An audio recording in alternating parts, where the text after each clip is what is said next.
Cousin ایک دوسرے سے سلام لیتے. بچیاں آیا کرتی تھی تو میری کبھی کبھی مجھے بتایا جاتا تھا، میں نے ایک پابندی لگا دی، بچیاں جب مدرسے میں آتی تھی کہ جو دور سے بچی آئے اس کو جس آدمی کا نام لکھا ہو بتایا جائے وہی لینے آئے. ایک دن مجھے اطلاع دی گئی کہ آپ تھوڑی دیر آئیں. میں گھر گیا تو مجھے بتلایا گیا کہ ایک بچی ہے تو اس کو جو پہلے لینے آتا تھا وہ نہیں آیا، کوئی اور آیا. میں نے اس کے بھائی کو فون کیا کہ آپ لینے نہیں آئے. کہنے لگے یہ کزن ہے ہمارا، اس کے ساتھ بھیج دیں، آپ ہمارا ہی کزن ہے، خالہ زاد ہے. میں نے کہا یار آپ کہاں ہو؟ کہنے لگے مجھے 20-25 منٹ لگ جائیں گے. تو میں نے کہا ابھی کلاسیں بھی جاری ہیں تو آپ ہی آ جانا خود ہی. کہنے لگا سب آپ بھیج دیں، مجھے اعتبار ہے اس پہ. میں نے اس کو ایک بات کہی جو آپ کو بھی کہتا ہوں. میں نے کہا یار تمہیں اعتبار ہے تو اللہ رسول کو اعتبار کیوں نہیں؟ انہوں نے کیوں غیر محرم بنایا؟ عجیب تماشا ہے. مجھے پھپھی ذات پہ، خالہ ذات پہ، ماموں ذات پر اعتبار ہے، نبی پاک کو کیوں نہیں؟ آپ کو زیادہ پیار ہے لوگوں سے یا نبی پاک کو امت سے زیادہ پیار ہے؟ کیا مطلب تماشا ہے؟ کیا مزاج بنا لیا میں نے اور آپ؟ نبی پاک نے ایک شخص پر اعتبار نہیں کیا، فرمایا اس سے پردہ کرو. آپ نے اور میں نے کیسے کر لیا؟ نبی پاک نے خالہ ذات، پھپھی ذات، دیور پر، جیٹ پر، سالے پر، بہنوئی پر اعتبار نہیں کیا، پابندی لگا دی. تو نے کیسے کیا؟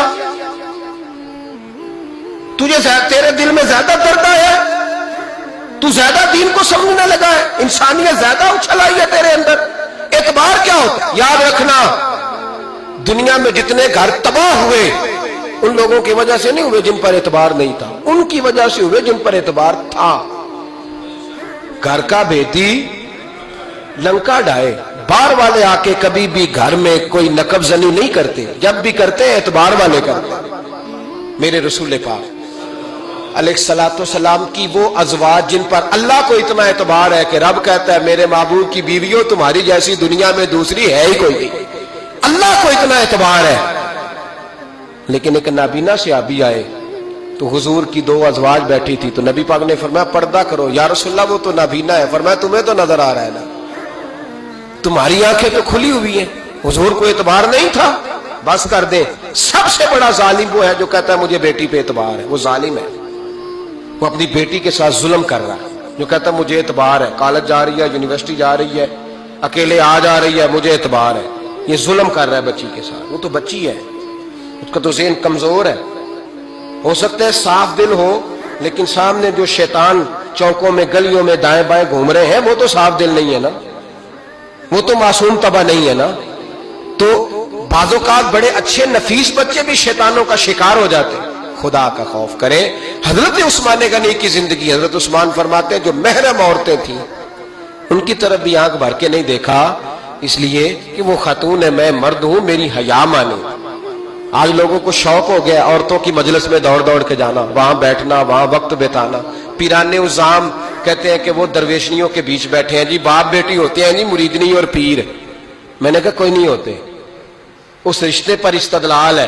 اعلیٰ حضرت فرماتے ہیں واجب ہے پردہ پیر اور مریدنی کا. یہ پردہ واجب ہے.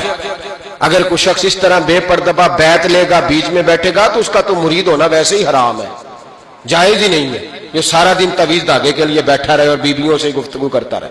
خدا را حضرت عثمان غنی رضی اللہ تعالیٰ عنہ کی زندگی میں جو باتیں ہمیں بہت زیادہ ملتی ہیں ان میں نفاست ہے، آپ کی حیا ہے، سخاوت ہے. ایک بات اور سن لیں، بڑا ستایا گیا حضرت عثمان غنی کو، پراپوگنڈے کیے گئے، آپ کے خلاف مہم چلی. عبداللہ ابن سبا نے بڑی مہم جوئی کی آپ کے خلاف. یہودیوں نے مسلمانوں کا روپ دھار کر بڑا آپ کو ستایا، تکلیفیں دی. جی آپ اپنے رشتہ داروں کو بڑا دیتے ہیں. فرمایا کرتے تھے جیب سے دیتا ہوں، مال خزانہ سے نہیں دیتا.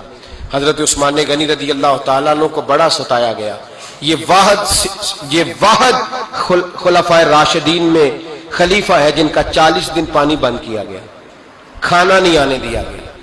لیکن کمال ہستی حضرت عثمان غنی کی. مولا علی جیسے شیروں نے جا کے کہا آپ اشارہ کریں، یہ جو آپ کے خلاف نکلے ہوئے ہیں تو ایک تلوار سے مار دیے جائیں گے. تو حضرت سیدنا عثمان غنی فرمانے لگے میں وہ والا مینڈا نہیں بننا چاہتا جس کی وجہ سے مدینے کی گلیاں رنگین ہو جائیں.